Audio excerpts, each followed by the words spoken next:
Welcome to Pindar Poetry. We hope you learned something new. In this video, I will show how to make salmon sushi. First, rinse 2 cups of sushi rice thoroughly under cold water until the water runs clear.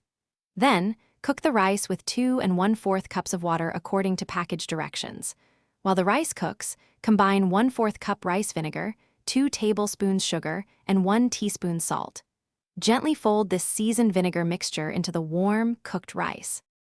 Next, ensure you are using sushi-grade salmon, approximately 8 ounces, for the best quality and safety. Carefully slice the salmon into thin, uniform pieces, about 1/8 inch thick, against the grain. Now, place a sheet of nori, shiny side down, onto your bamboo rolling mat. Remember to moisten your hands with water to prevent the sticky rice from adhering to them.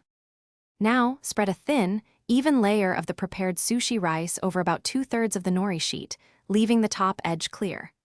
Arrange your salmon slices and any other desired fillings, like avocado or cucumber, near the edge closest to you. Begin to roll the bamboo mat tightly, pressing firmly as you go.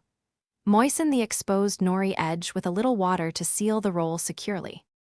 Finally, use a very sharp, wet knife to cut your sushi roll into 6 to 8 even pieces. Remember to wipe the knife clean with a damp cloth between each cut for the cleanest slices. Arrange your beautiful salmon sushi on a serving platter. Life's too short for a stinky car, so grab a Little Trees Black Ice Air Freshener. Check the description for a link to that and other great deals. Serve immediately with soy sauce, wasabi, and pickled ginger. Thanks for watching.